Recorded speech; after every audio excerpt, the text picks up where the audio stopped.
Ambati Silks, Kanchivaram Saree Store, now in Vijayawada. Exclusive Pattu Sarees, Salwas and Lehengas.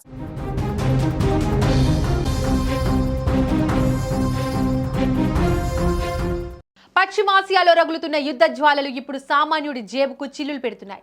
Iran versus Israel and America మధ్య నడుస్తున్న భీకర పోరు కేవలం సరిహద్దులకే పరిమితం కాలేదు. ఇది అంతర్జాతీయ ఇంధన మార్కెట్ను అతలకుతలం చేస్తూ భారత్ వంటి దేశాలపై నేరుగా ప్రభావం చూపుతోంది. ఈ యుద్ధం కారణంగా ముడి చమురు ధరలు ఆకాశాన్ని తాకడంతో దేశీయ పెట్రోలియం సంస్థలు కీలక నిర్ణయం తీసుకున్నాయి. నేటి నుంచి అంటే మార్చి 20వ తేదీ నుంచి ప్రీమియం పెట్రోల్ ధరలను భారీగా పెంచుతూ సామాన్యుడిపై భారాన్ని మోపాయి. ఒకవైపు నిత్యావసర ధరలు పెరిగి ఇబ్బందులు ఉన్న జనానికి ఈ ఇంధన ధరలు పెంపు కోలుకోలేని దెబ్బ అని చెప్పాలి. ఇక ముఖ్యంగా స్పీడ్ అండ్ పవర్ వంటి ప్రీమియం పెట్రోల్ వినియోగదారులకు ఇది నిజంగా చేదు వార్త. నేటి నుండి లీటరు ప్రీమియం పెట్రోల్ పై అదనంగా 2.09 చెల్లించాల్సి ఉంటుంది.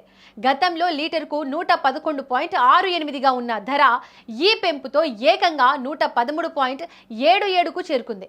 అయితే ప్రస్తుతానికి సాధారణ పెట్రోల్ డీజిల్ ధరల్లో ఎలాంటి మార్పులు లేకపోవడం కొంత ఉపశమనం కలిగించే విషయమే అయినప్పటికీ భవిష్యత్తులో వాటిపై కూడా ప్రభావం పడే అవకాశం ఉందని నిపుణులు హెచ్చరిస్తున్నారు. ఇప్పటికే గ్యాస్ ధరల పెంపుతో సతమతమవుతున్న ప్రజలకు ఇప్పుడు ఈ ప్రీమియం ఇంధన ధరల పెరుగుదల ఊహించని షాక్ ఇచ్చింది. ఇక ఈ ధరల పెరుగుదలకు ప్రధాన కారణం పశ్చిమాసియాలో నెలకొన్న అనిశ్చితి. ఇరాన్ అండ్ ఇజ్రాయెల్ మధ్య యుద్ధం తీవ్ర రూపం దాల్చడంతో ప్రపంచ ముడి చమురు మార్కెట్లో పెను మార్పులు సంభవించాయి. ముడి చమురును ఉత్పత్తి చేసే కీలకమైన విద్యుత్ ప్లాంట్లు అండ్ చమురు క్షేత్రాలపై దాడులు పెరగడం వల్ల సరఫరా వ్యవస్థ పూర్తిగా దెబ్బతింది.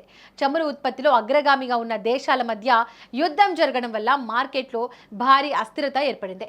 ఇదే కాకుండా ఇరాన్ ఒక వ్యూహాత్మక అడుగు వేస్తూ హార్ముజ్ జలసంధి ద్వారా జరిగే చమురు సరఫరాపై ఆంక్షలు విధించింది.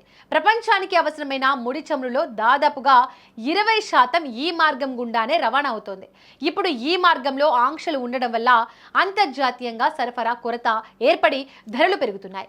ఈ యుద్ధ మేఘాలు ఇలాగే కొనసాగితే రానున్న రోజుల్లో పరిస్థితి మరింత దారుణంగా ఉండే అవకాశం ఉంది. సరఫరా గొలుసులో ఏ చిన్న అంతరాయం కలిగినా అది కేవలం పెట్రోల్ ధరలకే పరిమితం కాకుండా రవాణా ఖర్చులను పెంచి తద్వారా అన్ని రకాల నిత్యావసర వస్తువుల ధరలు పెరిగేలా చేస్తుంది. పెట్రోలియం కంపెనీలు ప్రస్తుతం ప్రీమియం విభాగంలోనే ధరలను పెంచినప్పటికీ అంతర్జాతీయ మార్కెట్లో ముడి చమురు బ్యారెల్ ధర మరింత పెరిగితే సాధారణ ఇంధన ధరలు కూడా పెరగక తప్పదు. యుద్ధం శాంతించి సరఫరా పునరుద్ధరణ జరిగితే తప్ప చమురు ధరలు తిరిగి దిగి వచ్చే సూచనలు కనిపించడం లేదు.